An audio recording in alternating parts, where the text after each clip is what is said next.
konsentrasi, ayo kita mulai. Sahabat mata pena, kita tentu sudah tidak asing lagi dengan parfum atau minyak wangi. Keberadaan parfum sangat diperlukan untuk memberikan efek harum bagi tubuh, ruangan, kendaraan, dan lain-lain. Parfum sudah dikenal sejak ribuan tahun lalu. Perjalanan panjang parfum akan kita bahas kali ini di Mata Pena Channel.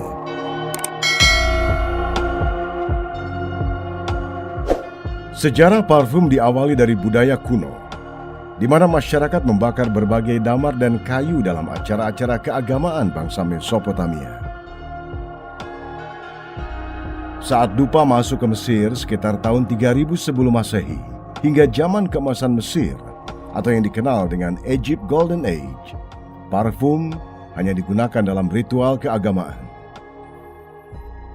Dan di kalangan kaum bangsawan, digunakan untuk merendam diri dalam larutan minyak wangi sebagai kesenangan. Parfum cair pertama dibuat oleh bangsa Yunani kuno dengan menggunakan teknologi saat itu, yakni teknik penyulingan yang mereka adopsi dari orang-orang Arab. Selama abad ke-17, parfum demikian populer, terutama di Prancis sebagai kiblatnya kalangan modis. Parfum cair saat itu digunakan sebagai wewangian untuk menutupi bau badan yang tidak sedap. Di Inggris, parfum digunakan secara luas pada masa pemerintahan Henry VIII dan Ratu Elizabeth pertama. Kala itu, tempat-tempat umum harus diberi wewangian, karena sang ratu tidak suka mencium bau-bau yang tidak sedap. Parfum mengalami perubahan besar seiring perkembangan teknologi di bidang kimia. Saat itu, parfum sudah diproduksi secara besar dan mulai dipasarkan sebagai wewangian modern. Pada saat itu, wangi parfum hanya berasal dari aroma bunga tunggal saja.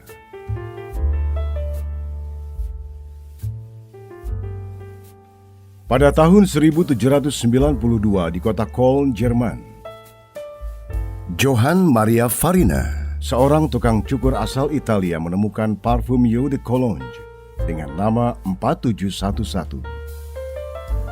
Itulah parfum yang sangat disukai oleh Napoleon.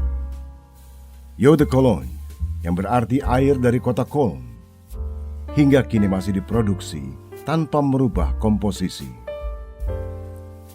Merek 4711 itu merujuk pada nomor rumah tukang cukur pembuat komposisi ramuan parfum. Sampai sekarang, rumah nomor 4711 masih mempertahankan keasliannya dan menjadi objek wisata sejarah sekaligus museum. Selama 1 jam, pengunjung bisa menyaksikan workshop pembuatan parfum dan belanja parfum di sana tentunya. Sahabat mata pena, parfum berasal dari bahasa Latin, perfume, yang artinya melalui asap. Hal ini sesuai dengan asal-muasal pembuatan parfum sebagai upaya manusia meniru aroma alam.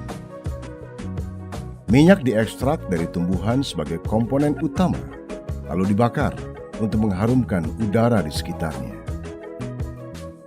Seiring perkembangan teknologi, parfum tidak lagi hanya diperuntukkan bagi kalangan bangsawan.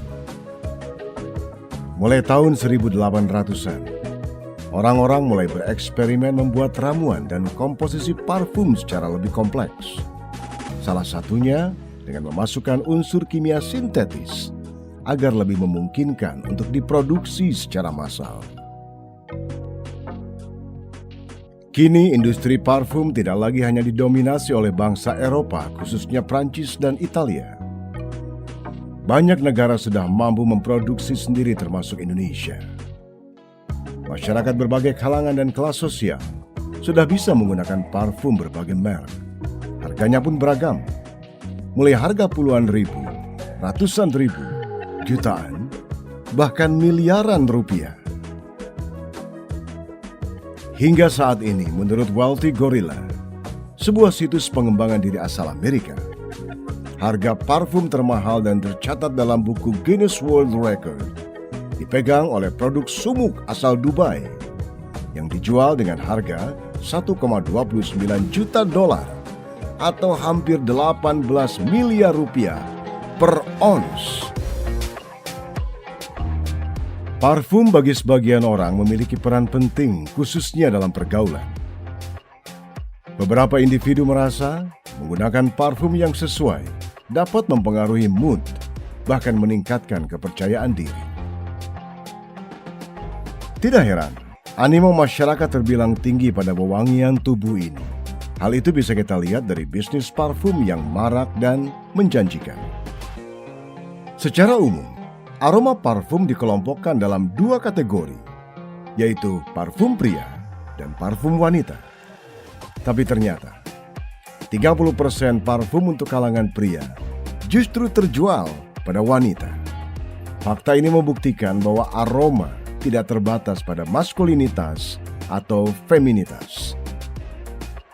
Sahabat mata pena, kalau Anda termasuk penyuka wewangian aroma mawar, baik itu parfum, lilin, aromaterapi atau pengharum ruangan, untuk membuat 1 kilogram rose oil atau minyak dasar mawar, dibutuhkan setidaknya 1,6 juta kelopak bunga mawar. Padahal aroma mawar itu salah satu aroma terfavorit. Tapi untunglah, dalam rangka menjaga kelestarian mawar, mengingat permintaan yang tinggi parfum beraroma mawar, saat ini tidak lagi terbuat dari bunga asli, tapi sudah digantikan bahan pewangi mawar sintetis. Sahabat mata pena, di zaman sekarang, parfum sudah dianggap sebagai kebutuhan dalam menunjang pergaulan, terlebih bagi mereka dengan tingkat mobilitas yang tinggi. Parfum dianggap sebagai bahasa komunikasi nonverbal yang akan mempengaruhi sikap, kesan, dan penilaian orang lain. Gunakan parfum sesuai kebutuhan. Menjaga kesehatan dengan gaya hidup yang baik agar sistem metabolisme tubuh kita baik lebih dianjurkan.